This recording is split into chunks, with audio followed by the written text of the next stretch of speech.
Welcome to How You Livin', a transformative podcast featuring best-selling author, inspirational speaker, and minister, Dr. Rick Rigsby. And now, Dr. Rick.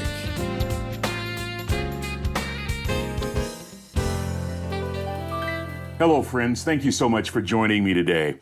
I want to talk to you about a subject that up until recently I knew little about and actually had very little interest in. And that topic is silence. I'm a type A personality, baby. I'm the life of the party, at least in my own mind. I love noise. I thrive on noise. But I've been noticing some changes lately. But let me just give you a little bit of background. I grew up in a loud family, right? I loved rhythm and blues music. I loved all kinds of music in the 70s in college, from the Doobie Brothers to Earth, Wind and Fire. Come on, somebody. I mean, in the 80s, we were loud. In the 90s, not only were we loud as human beings, but our devices got even louder.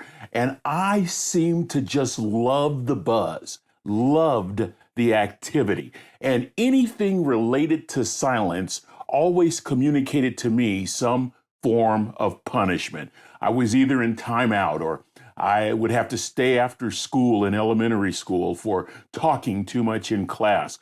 I always felt that when I was silent, I was missing out on something. I even remember when our 4 grown sons were toddlers, part of their daily routine included quiet time. Mom would have them sit in her lap as she rocked them and read to them. And sometimes she would sing to them. And on occasion, they would even fall asleep. Let me tell you something, back then I wanted no part of it.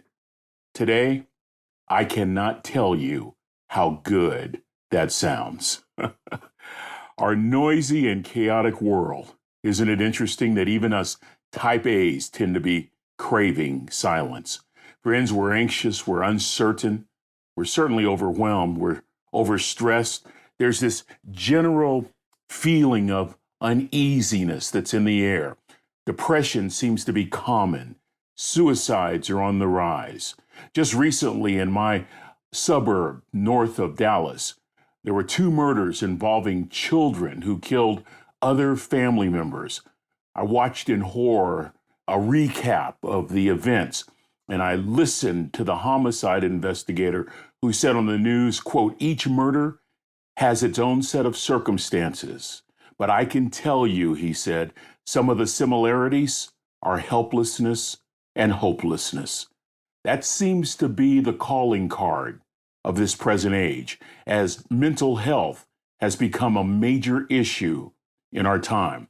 At a recent conference on mental health in the church, Dr. Tim Clinton, who's a dear friend and also president of the American Association of Christian Counselors, opened the event with these words, quote, Dr. Clinton said, "We're not in a mental health crisis. We're in a mental health disaster. Our well-being is under attack, and the signs point to an opportunity for people like me to learn more about the benefits of silence." I think it's because I'm a loud type A personality who loves noise and activity that silence just doesn't come naturally to me. But I'm experiencing turmoil just like many of you. And so recently I began a journey to discover the benefits of silence. To say that I've been simply amazed would be a huge understatement. In an article in Frontiers in Human Neuroscience, researcher John Moran noted that during silence, the brain is freed to slip into a default resting mode. Listen to what Moran said. This resting mode is observed most closely during psychological tasks that include reflecting on one's personalities and characteristics, also known as self-reflection. When the brain is at rest, it integrates internal and external information into a conscious workplace. In other words, skills that are critical to leadership are supported by silence. Skills such as self-awareness and reflection, tapping into intuition and thinking creatively. Skills that are related to growing your acumen for leadership are rooted in silence. I then came across an interesting organization called the Holsworth Center. And the Holsworth Center works with school leaders. Listen to this leadership philosophy. We don't believe leadership is about titles, but about influence. They had me right there. I'm a disciple of John Maxwell's leadership philosophy. John Maxwell, the great motivator, said on one occasion, leadership is influence, nothing more, nothing less. Your ability to influence people within the sphere of your periphery determines your impact. So the center had me with its leadership philosophy from the beginning. Listen to what the webpage for the Holsworth Center goes on to say. True leaders are able to mobilize others to solve problems and drive positive change, and that change must start from within. The center has a 2-year program for leaders rooted in 3 things. Number 1, a deep connection to purpose. Number 2, an ability to manage physical, mental, and emotional resources. And number 3, the willingness and ability to identify areas for growth and actively improve. In other words, friends, it's well within our reach to improve our lives with silence. Then I came across a newsletter, a 2020 newsletter published by Medical News Today. The newsletter was titled Decreasing Unwanted Sound. And basically the thesis is when we decrease unwanted sound, our overall health increases. The newsletter stated that unwanted sounds can have a range of mental health effects.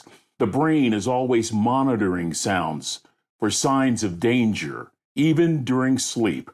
And as a result, frequent or loud noise can trigger anxiety or even stress.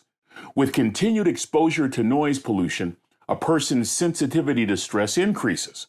People living with noise pollution may feel irritable, on edge, frustrated, or angry. Sound familiar? The article goes on to state that if a person feels they cannot control the amount of noise in their environment, its impact on their mental health intensifies. Environmental noise that affects sleep impacts our well-being. We'll experience difficulty falling asleep. We'll experience an inability to stay asleep. Or perhaps even the worst of all, we'll wake up way too early. Sounds can also reduce the depth and the quality of sleep, altering the amount of rapid eye movement during sleep, which can impact a person's mood and even ability to concentrate. Physical impacts of noise pollution can range from hearing distortions and hearing a persistent, high-pitched ringing throughout the day. Wow. Think about this. According to experts, short-term exposure to noise pollution can temporarily raise blood pressure and increase blood viscosity. There is also an association between long-term exposure to noise and higher rates of cardiovascular disease. In fact, medical experts say such conditions may result from the impact of noise pollution on stress hormone levels and the nervous system. And over time, this stress may contribute to the development of all diseases. Unwanted sound, the lack of silence, it affects the brain, our emotions, our sense of well-being, our sleep cycle, our hearing, our focus and concentration. It has physical effects on our blood pressure, our heart functions. In essence, unwanted sound has the potential to impact every facet of life. Do I have your attention now? So I started looking at a few of the benefits of silence, and I was just blown away. According to medical experts with the Cleveland Clinic, silence offers opportunities for self-reflection, for daydreaming. These activities stimulate the brain. Such activities encourage us to decrease inner noise, thus heightening our awareness of what matters most. At this point in my journey, I began to see a trend. You know, there's a passage in the Bible that I've memorized, but I've rarely utilized. Psalm 46, the psalmist says, "Be still and know that I am God." I know being still is important, but I did not know that it was vital. There's another passage later in the Psalms where King David, during a very difficult time in his life, a period of time where a lot of anxiety was produced, he commands his heart to be silent. Psalm 62 records David saying, "My soul waits in silence for God." I know being silent is important, but I didn't know being silent was critical. For optimal mental health and physical health, I am discovering the power of silence. From lowering the blood pressure, to decreasing my heart rate, to reducing muscle tension in my neck and shoulders, to increasing focus and cognition, to thinking more clearly, to solving problems, to identifying with and becoming more aware of my breathing, to learning how to regain my balance and perspective, to increasing my self-awareness, to being more mindful and compassionate. But there's nothing that silence doesn't touch. It improves our leadership abilities. Friends, it improves our overall life. I read an article that stated, peace and quiet loosens the roots of anger, greed, and fear. Let me say that again. Peace and quiet loosens the roots of anger, greed, and fear. I'm convinced. Now that I've done some reading, step 2 is application. Building quiet time in my day and making a daily choice to make quiet a top priority. You know, I came across a business called Whisper Room Incorporated. They manufacture isolation enclosures used from organizations from recording studios to medical labs. They claim to be the global leader in the sound isolation technology business. What I found interesting was that the company published on its webpage the benefits of silence and why we need less noise. Just listen to a couple of these. For example, silence helps you concentrate. That focus is currently under assault and our brains are under siege with bites of information coming at us at a rapid speed. Silence lowers the decibels. Silence encourages concentration. Second, silence encourages creativity. Listen to this. Visionary scientists like Albert Einstein and Isaac Newton worked almost exclusively alone for the majority of their lives, right? One psychologist argues that the best creative work that a human being can do is often completed in solitude. Wow. Silence promotes awareness. Taking time to self-reflect will help us figure out if our life is working the way we want it to, and perhaps ways that we can make improvements. Silence provides us with a sense of calm. The American Institute of Stress reports around 77% of the people in America show some physical signs of stress in everyday life. Wow. Silence gives us the opportunity to relax and reduce those stress levels. Listen to this one. Silence promotes learning. Noise, I did not know this, friends, has been linked to a lower level of learning. The more noise a child is exposed to, the worse they perform at school and the harder they find concentration levels. My goodness. Silence increases productivity. Research published in Inc. magazine suggests that doing nothing and remaining silent is reported to increase the production of new brain cells. And finally, silence gives us more patience. Learning to enjoy silence cultivates calmness and peacefulness. When regularly practiced, our tolerance levels for becoming impatient will likely grow too. When we learn to savor silent moments, we'll have more patience in daily hassles like traffic jams and long lines at the grocery store. So friends, despite my type A personality, despite the fact that I never meet a stranger, despite the fact that I love a party morning, noon, or night, I've been noticing something about me over the past few years. I am growing increasingly intolerant of noise. Someone recently told me that's part of getting old, but I think it's deeper than that.